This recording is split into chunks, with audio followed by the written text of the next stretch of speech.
is so cute. Justin is holding hands with Madison. Joe is having a nice, relaxing picnic with Olivia. This is so sweet. I can't wait to see what happens on the next episode of NFL Training Camp. Maybe they will double date and talk about floral patterns for their weddings. Girl, this is so exciting. Yippee!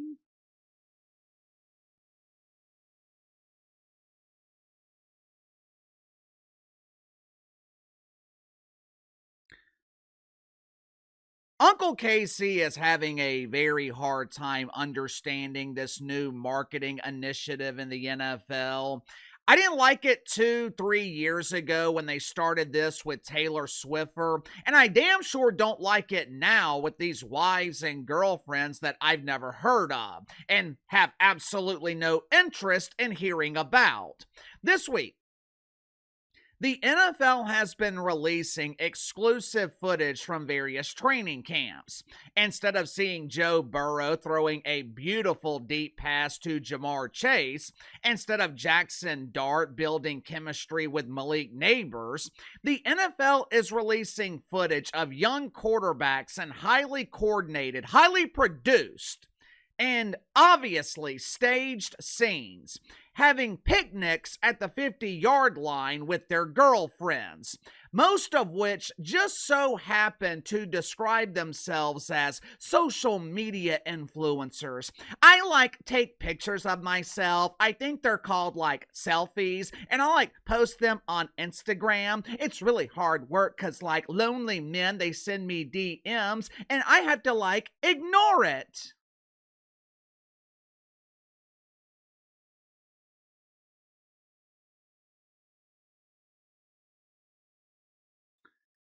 Even though I didn't like Taylor Swift's involvement with the NFL, and in her defense, I don't think the Queen of Swiffers was attending NFL games for publicity. The NFL was exploiting Taylor supporting Travis Swiffer to bring feminine attention to their league.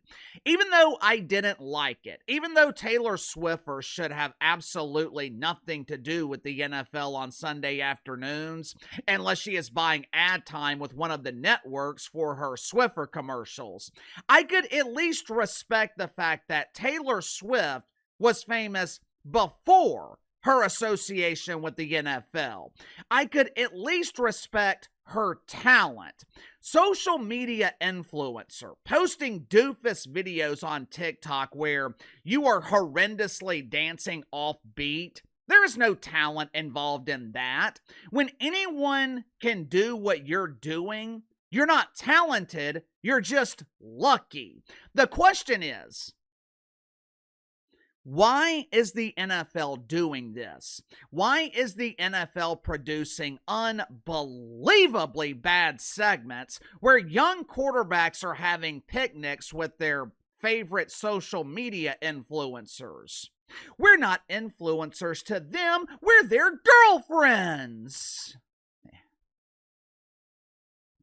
Yeah, maybe I'm too big of a skeptic, but I'm always suspicious of romantic partners who want their share of the spotlight. And look, it doesn't have to be romantic partners. Do you guys remember Jackson Mahomes? Hey, it's me, Jackie! I was skeptical of Jackie for years. He was constantly stealing the spotlight from his brother. He was constantly trying to make himself the center of attention, the star.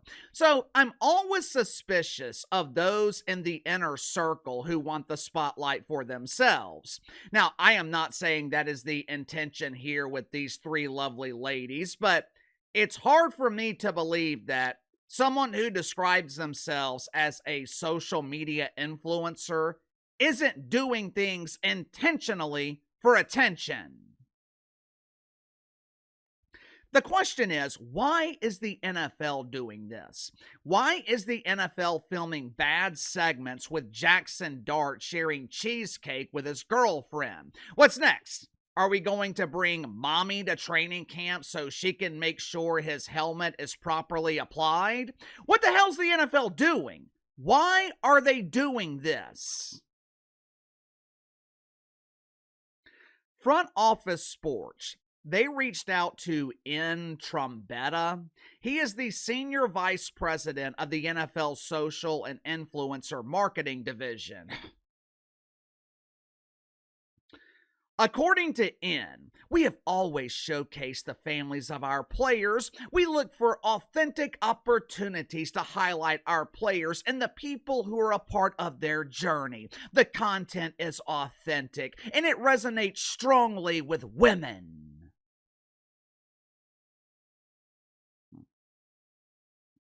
Well, for starters, the content is not authentic. The content is highly produced garbage. The scenes are clearly staged. I know you tried to film from a distance to give the illusion that you were capturing secret footage, but no one is biting into that shit sandwich. But towards the end of his response, him gave the real reason for this exclusive content that no one asked for. The NFL is trying to make their league more appealing to women. Football is for everyone.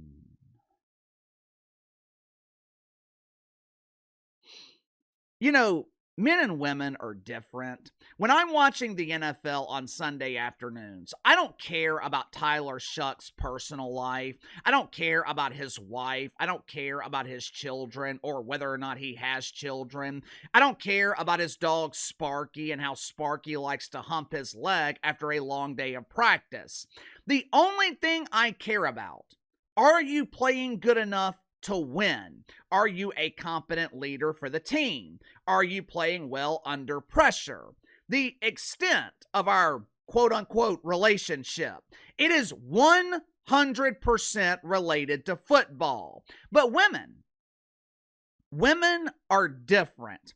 My wife likes damn near every team in the league. She is never upset on Sundays because she can't lose. She goes into the game hoping that both teams win.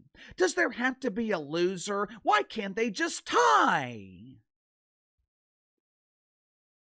We'll be sitting there watching Red Zone. I'm watching every game at once. I've got my big screen, my laptop. I've got football on every available monitor in the house. Meanwhile, she is asking questions like, is Saquon Barkley a good Christian man? Is Sean Payton a faithful husband? Is Jaxson Dart dating that young woman with the intentions of marriage?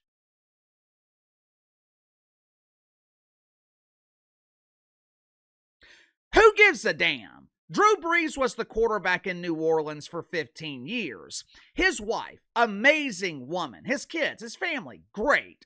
But in 15 years, you know how many times I saw Drew Brees having a damn picnic with his wife at training camp? None. The dude was locked in. He was laser focused. Women and men consume content differently, and for decades, the NFL audience has been overwhelmingly male, and it still is overwhelmingly male, which is why the league is trying to diversify their audience. Problem is, they're not diversifying the audience on the field. The NFL is using gimmicks to capture the attention of women. They are using manufactured drama. They are using staged love scenes. Where have we seen this before?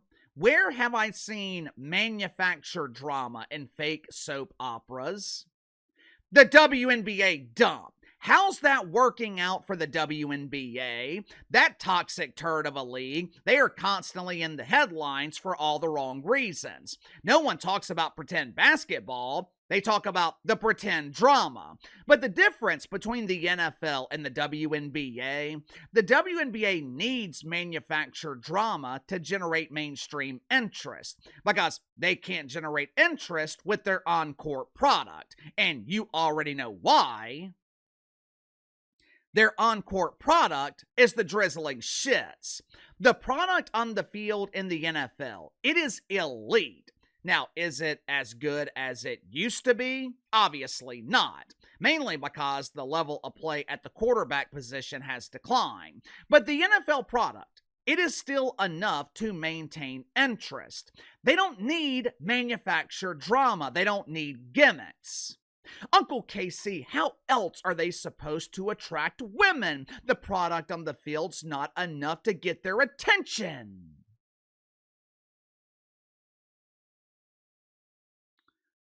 Why would you want it? I know this is hard for some people to believe, but not everything has to be for everyone. Not everything has to be diversified. Not everything has to be all about friendship, unity, caring, kindness. As a network, Bravo markets exclusively to women. If you look at the shows on Bravo, it's Real Housewives of Orange County, Vanderpump Ruler, The Valley. Women are the stars of damn near every show on the network. Why? Because 70% of Bravo's audience is female. And the other 30% are bored husbands who watch Bravo with their wives just to keep the peace. This is the audience demographics for the NFL. Nearly 40% of women have no interest in watching this league. Another 15% have minimal interest, which means over half the women in the country, they don't care about the NFL. Uncle Casey, that's why the NFL is focusing on them. The NFL wants their business. How are they capturing their attention? By promoting doofus influencers who have no association with the league besides their current boyfriends. How many women saw one of these unknown influencers feeding chocolate strawberries to an NFL quarterback and said, "That's so sweet. I'm going to watch the game on Sunday. Maybe Joe Burrow will propose."